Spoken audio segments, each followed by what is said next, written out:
হযরত শাহজালাল রহমতুল্লাহ আলাহি একজন ধর্ম প্রচারক ও সুফি দরবেশ, যার খ্যাতির গল্প বলে শেষ হবার নয়। তার নামে বাংলাদেশের সিলেটে বিখ্যাত এক মাজার রয়েছে।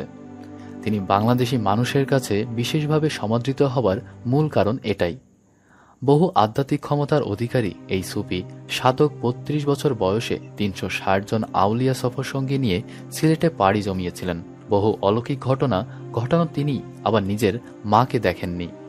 ৫ বছর বয়সের মাথায় বাবাকে হারানো ছেলেটি তার মাকে হারিয়েছিল জন্মের ৩ মাস পার না হতেই।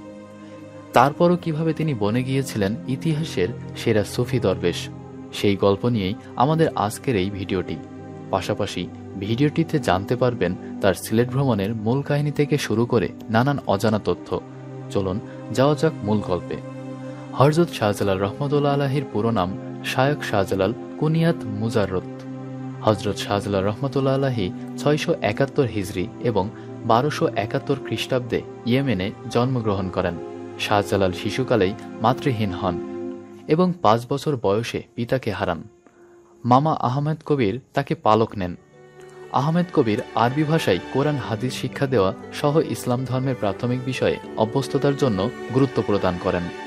পরবর্তীতে আহমেদ কবির শাহ জালালকে ইয়েমেন থেকে মক্কায় নিয়ে যান। মক্কা শহরে আহমেদ কবিরের একটি আস্তানা ছিল।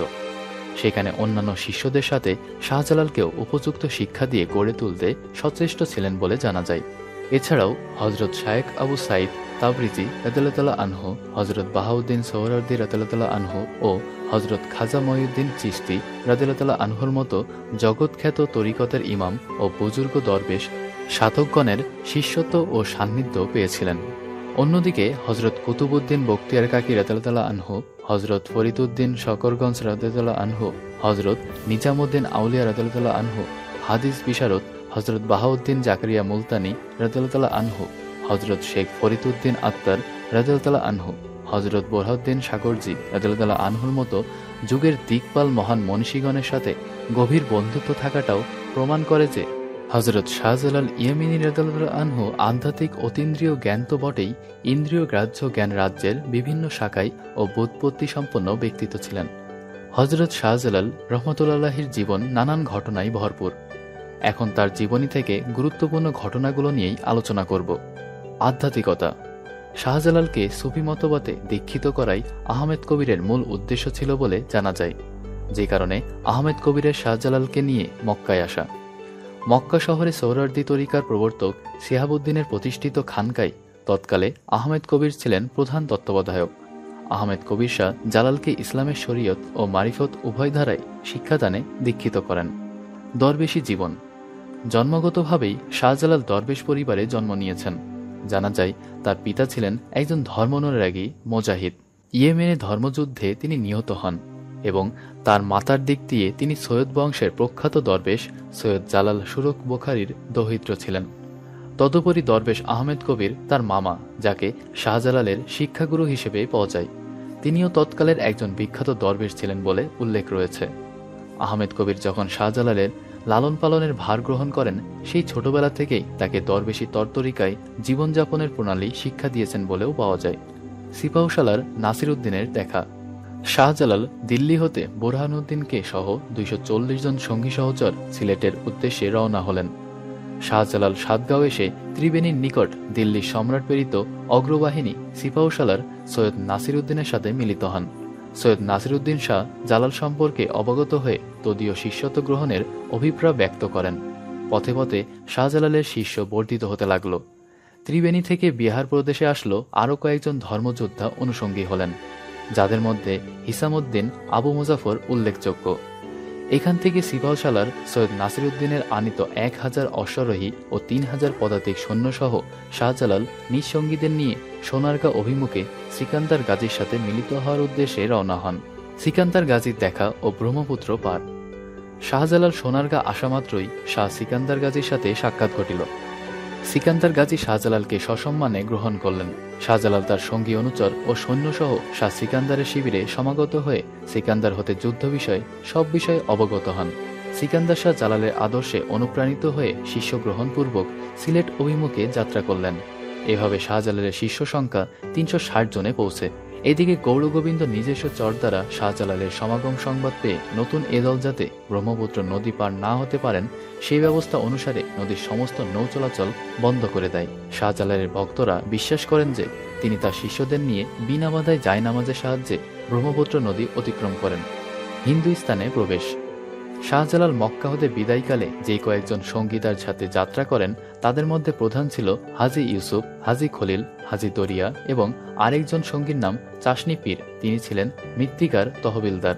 হিন্দুস্তানে আসার পূর্ব পর্যন্ত সমরবান থেকে সৈয়দ ওমর, রোম থেকে করিমদাদ, বাগদাদ থেকে নিজামুদ্দিন, ইরান জাকারিয়া ও শাহ দাউদ এবং সৈয়দ মোহাম্মদ প্রমুখ তার অনুগামী হলেন। তাদের নিয়ে তিনি হিন্দুস্তানে প্রবেশ করলেন। এরপর সুলতান থেকে আরিফ, গুজরাট থেকে জুনায়েদ, আজমির শরীফ থেকে মোহাম্মদ শরীফ, দক্ষিণান্ত থেকে সৈয়দ কাসিম, মধ্যপ্রদেশের হেলিমুদ্দিন প্রমুখ তার মুরিদ হয়ে তার সঙ্গে চললেন। এভাবে দিল্লি পর্যন্ত এসে পৌঁছলেন। তখন শিষ্যদের সংখ্যা 240 জন বলে ধারণা পাওয়া যায়। নিজামুদ্দিন আউলিয়ার সাথে সাক্ষাৎ। দিল্লিতে আসার পর নিজামুদ্দিন আউলিয়ার জনৈক শিষ্য গুরুর কাছ থেকে শাহজালালের কুৎসা প্রচার করে। সঙ্গে সঙ্গে নিজামুদ্দিন অন্যের কুৎসা রটনাকারী এই শিষ্যকে উপযুক্ত শাস্তিস্বরূপ দরবার থেকে তাড়িয়ে দিলেন এবং অন্য 2 শিষ্যকে ডেকে তাদের মারফতে শাহজালালের কাছে সালাম পাঠালেন। শাহজালাল সালামের উত্তরে উপঢৌকন স্বরূপ ছোট একটি বাক্সে প্রজ্বলিত অঙ্গারের মধ্যে কিছু তুলা ভরিয়া নিজামুদ্দিন আউলিয়ার নিকট পাঠালেন। নিজামুদ্দিন আউলিয়া হযরত শাহজালালের আধ্যাত্মিক শক্তির পরিচয় পেয়ে তাকে সাদরে সাক্ষাতের আমন্ত্রণ জানান। বিদায়কালে প্রীতির নিদর্শন স্বরূপ নিজামুদ্দিন আউলিয়া তাকে এক জোড়া সুরমা রঙের কবুতর উপহার দিলেন।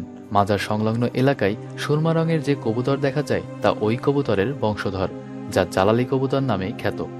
সিলেট ভ্রমণ। খ্রিস্টীয় 10ম শতকে সিহট্টভূমি লাওর, জয়ন্তিয়া ও গৌড় নামে 3টি স্বাধীন রাজ্যে বিভক্ত ছিল। উক্ত রাজ্যগুলোর মধ্যে গৌড় অন্যতম রাজ্য হিসেবে বিবেচিত ছিল। এ রাজ্যে প্রাচীন সীমারেখা বর্তমান মৌলভীবাজার জেলাসহ হবিগঞ্জ জেলার কিয়ংদংশ নিয়ে বিস্তৃত থাকায় গৌড় রাজ্যের দক্ষিণ সীমাভূমি নবীগঞ্জের দিনারপুর পরগনার পাশে রাজা গোবিন্দের চৌকি ছিল। শাহজালাল তার সঙ্গীদের নিয়ে ব্রহ্মপুত্র নদী পার হয়ে প্রথমত সেখানে অবস্থান করেন। এখানে গৌড়ের সীমান্তরক্ষীরা অগ্নিবাণ প্রয়োগ করে তাদেরকে প্রতিহত করতে চায়, কিন্তু মুসলমান সৈন্যের কোনো ক্ষতি করতে পারেনি। গোবিন্দ সমস্ত বিষয় অবগত হয়ে উপায়ন্তর না পেয়ে বরাক নদীতে নৌকা চলাচল নিষিদ্ধ বলে ঘোষণা করে। শাহজালাল পূর্বের মতো জায়নামাজের সাহায্যে বরাক নদী পার হন।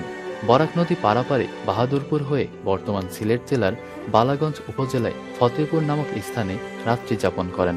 সর্বপ্রকার কলাকৌশল অবলম্বন করে রাজা গৌরগোবিন্দ যখন দেখলেন প্রায় প্রয়াসী বিফলই হচ্ছে, তখন শেষ চেষ্টা করার লক্ষ্যে জাদুমন্ত্র সহ এক প্রকাণ্ড লোহধনুক শাহজালালের কাছে প্রেরণ করে, যার শর্ত ছিল যদি কেহ একা উক্ত ধনুকের যা ছিন্ন করতে পারে তখন গোবিন্দ রাজ্য ছেড়ে চলে যাবে। শাহজালাল তার দলের লোকদের ডেকে পাঠালেন। যে ব্যক্তির সমস্ত জীবনে কখনো ফজরের নামাজ কাজা হয়নি বা বাদ পড়েনি, একমাত্র সেই পারবে গোবিন্দের লোহধনুক জয় করতে। অতঃপর